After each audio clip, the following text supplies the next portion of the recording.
Hey everyone, welcome to Cricut Time. If you like this video, subscribe for more project ideas and tutorials on all things Cricut. So you got a Cricut? Now what do you do? First of all, I'm so excited for you and welcome to the club. This channel is about everything Cricut, so don't forget to subscribe to see tips, tricks, and project ideas. Start out by opening the box. Each Cricut machine comes with a welcome package. This little box will give you instructions on installing your machine to your computer, the blade, and a few test materials. There are two cords. One is the USB cord to plug into your computer or iPad, and the other is the power cord to plug into the machine. You likely received a toolkit with your machine as well, which will make things a lot easier. This is the Maker 3, but the original Maker and all of the machines in the Explorer lineup are pretty similar for this next part. For the Makers, just open up the top, and the bottom will open by itself. For the Explorers, just press the open button. For the buttons, there are only three. The one with the up and down arrows, load and unload the mat or vinyl into the machine. In this model, the middle button is a triangle, but on some other models, the button is a Cricut C. This is the button you push when your mat is loaded into the machine and you're ready to cut. And the last button is just a normal pause button. There are two clamps. Clamp A is for pens or the scoring stylus. Just open the clamp, put in either a pen or a scoring stylus, and push down until you hear a click. Then close the clamp. Clamp B is for all of the blades. Your machine will have come with a blade. Mine was in the Let's Get Started box. It looks just like this, and you can go ahead and put it into clamp B. Just open the clamp, put in the blade, and close it again tightly. The blade that comes with the machine is the fine point blade. There are tons of other blades that you can buy separately, and they all go in clamp B as well. Before you buy more blades, just check online or on the package to make sure that the blade you want is compatible with your machine. All of the blades work with both of the Makers, but only some work with the other machines. Your machine also will have come with a mat, likely the blue one. Just take off the protective sheet and you'll see that the mat is sticky. This is so that it holds the materials in place. To load a mat into your machine, just line it up with the little guidelines. This mat is the light grip mat for light materials. There are 4 different color mats. Green is the most commonly used one, so it's a good idea to pick up 1 or 2 of those. Purple is for thick materials, and pink is for fabric. Today I'll be using normal printer paper. I've cut out a square, and I'll just line it up on the top left corner, and then smooth it down so it's stuck well to the mat. Once your mat is ready to go, you can place it into the feeder. If I try to press the load button right now, nothing is going to happen because the machine doesn't have anything ready to cut. So now let's switch over to the computer to see how to actually get your machine to cut. To get your Cricut machine to cut anything, you need to download Cricut Design Space. If you haven't done that already, start by going to Cricut.com, and then up in the headings, click on Apps. Scroll down to the very bottom and click on Design Space. To get your machine to work, you'll need to download Cricut Design Space and create an account. If you're on your phone or an iPad, you can just download it from the App Store. Once you have Design Space installed, it will look like this. There is a beginner section, which has lots of ideas to get you started. You can also use the search bar if you want to find something specific. This can be anything from a holiday like Christmas or something specific like coffee. For now, I want to get you started so that you can test out your machine today.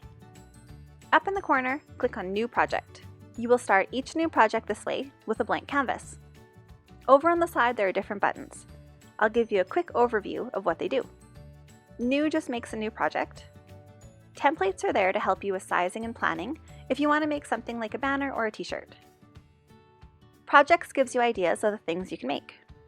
Images is the main button I use. This is the one that you can click on to add pictures to your design. There are lots of options for pretty much anything you can think of. Let's type in coffee and find a design that's nice. When you find one that you like, click on it, and then down at the bottom, click Insert. I'll just make this one black so it's easier to see. This little box with a question mark in it is the color box. The next button is Text. This is pretty standard. Click on it and then type in your word. Let's put in test. I'll make this one black as well. The next button is Shapes. Let's bring one in as well. Just click on it. Now we have a few designs to use for our test cut. I'll just highlight them all and make them a bit smaller. Then up at the top corner, click Make It. On the Maker 3, you can choose to cut without a mat on smart materials, but we're just using regular paper that we have stuck on a mat, so click on a mat. You can see the mat view here. This tells you where everything is going to be cut out. I have a square paper, so I'll just move a few of these shapes over a bit. Once you're happy where everything is going to be cut out on the mat, click Continue. I'm using the Maker 3, so I have to choose a material from this list. If you're on an Explore, just turn your dial so it matches your material. I'll click Browse All Materials,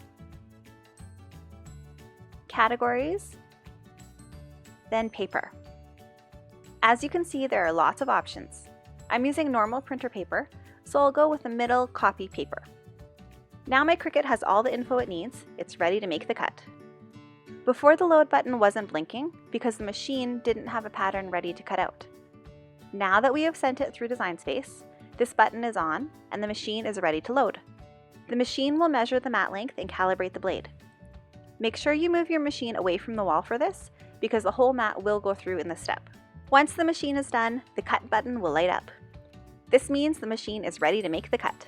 Press it, sit back, and watch it work its magic. Once the cut is done, press the Unload button.